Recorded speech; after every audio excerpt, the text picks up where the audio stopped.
LPU ప్లేస్మెంట్ల రికార్డులు సృష్టిస్తోంది. Final year student 2.5 కోట్ల ప్యాకేజ్ పొందుతున్నారు. 1700 మందికి పైగా ఎల్పీయూ స్టూడెంట్స్ 10 లక్షల నుంచి 2.5 కోట్ల ప్యాకేజెస్ పొందారు.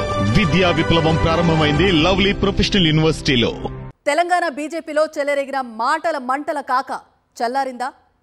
బండి సంజయ్ వర్సెస్ ఈటెల రాజేందర్ వ్యవహారాన్ని అధిష్టానం ఎలా చూస్తోంది? తెలంగాణ బీజేపీ కొత్త సారథి ఎటువైపు మొగ్గు చూపుతున్నారు? హస్తిన పెద్దలు ఆ ఇద్దరి మధ్య రాజీ కుదుర్చుతారా, వదిలేస్తారా? ఆ ఇద్దరు సర్దుకొని వెళ్తారా, సైలెంట్ అవుతారా, మళ్ళీ రచ్చకెక్కుతారా? Watch it. తెలంగాణ బీజేపీలో కేంద్ర సహాయ మంత్రి బండి సంజయ్, మల్కాజ్గిరి ఎంపీ ఈటెల రాజేందర్ మధ్య జరుగుతున్న పరోక్ష యుద్ధం వ్యవహారం ఢిల్లీకి చేరిందని సమాచారం. అధిష్టానం పెద్దల ముందు పంచాయతీకి ఇద్దరు నేతలు సిద్ధమయ్యారని వారి అనుచరులు మాట్లాడుకుంటున్నారు. ఈ వ్యవహారంపై తెలంగాణ నేతలు మాట్లాడవద్దని, సైలెంట్ గా ఉండాలని బీజేపీ నాయకత్వం లోకల్ లీడర్స్ కు ఆదేశాలిచ్చిందిట. ఎవరిష్టం వచ్చినట్లు వారు అడ్డు అదుపు లేకుండా వ్యాఖ్యానాలు చేస్తే పార్టీ పరువు పోతుందని, కాబట్టి అందరూ జాగ్రత్తగా మసులుకోవాలని అధ్యక్షుడు రామచంద్రరావు దిశానిర్దేశం చేశారట. కాదు కూడదని స్థానిక నేతలు ఎవరైనా ఈ ఇష్యూపై మాట్లాడితే షోకాజ్ నోటీసులు జారీ చేస్తామని గట్టి వార్నింగ్ ఇచ్చారట. పార్లమెంట్ సమావేశాల నేపథ్యంలో తెలంగాణ బీజేపీ ఎంపీలంతా ఢిల్లీలోనే ఉన్నారు. రాష్ట్ర సారథిగా ఎన్నికైన తర్వాత తొలిసారిగా హస్తినకు వెళ్లిన రామచంద్రరావు అధిష్టానం పెద్దల ఆశీర్వాదాలు తీసుకోవటానికి ఢిల్లీకి వెళ్లారు. ఈ నేపథ్యంలో రాష్ట్రంలో పార్టీలో అంతర్గత విభేదాలు, ఆధిపత్య పోరుపై హైకమాండ్ కు నివేదిక ఇవ్వనున్నట్లుగా సమాచారం. పార్టీ నేతల మధ్య ఐక్యత సాధించేందుకు బీజేపీ జాతీయ నాయకత్వం ఎలాంటి చర్యలు తీసుకుంటుంది, ఎలాంటి మంత్రం రామచంద్రరావుకు ఉపదేశిస్తుందనేది ఇప్పుడు ఆసక్తికరంగా మారింది. తెలంగాణ బీజేపీ కీలక నేత, కేంద్ర హోంశాఖ సహాయక మంత్రి బండి సంజయ్ హుజూరాబాద్ లో సైకిళ్ల పంపిణీ చేపట్టడం, ఆ తర్వాత వ్యక్తులకు జై కొడితే టికెట్లు రావని వార్నింగ్ లాంటి వ్యాఖ్యానం ఇవ్వటం ఎంపీ ఈటెల రాజేందర్ వర్గీయులకు ఆగ్రహాన్ని తెప్పించింది.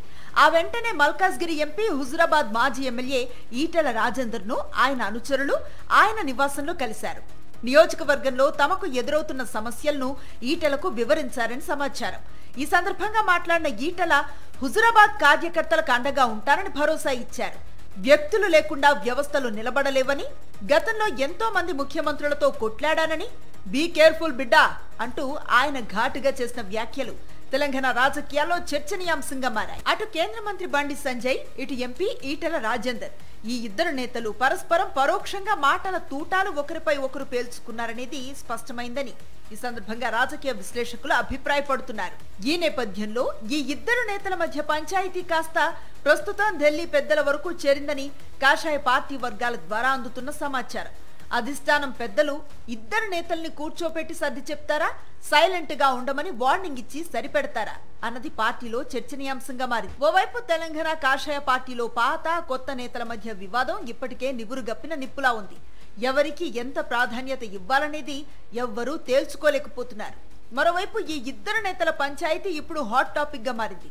లోకల్ బాడీ ఎన్నికల దగ్గర పడుతున్న వేళ మొన్నటి వరకు రాష్ట్ర సారథిగా బాధ్యతలు నిర్వర్తించిన కేంద్ర మంత్రి కిషన్ రెడ్డి ఈ వ్యవహారంలో ఎటువైపు మొగ్గు చూపిస్తారు, అధిష్టానానికి ఏం చెబుతారనేది కూడా కీలకంగా మారింది. మొత్తంగా బీజేపీ జాతీయ నాయకత్వం తెలంగాణ వ్యవహారాలను చక్కదిద్దుతోందా, సర్దుకు వెళ్ళండి అని చెప్పి పంపిస్తుందా అనేది తెలంగాణ రాజకీయాల్లో ఆసక్తికరంగా మారింది.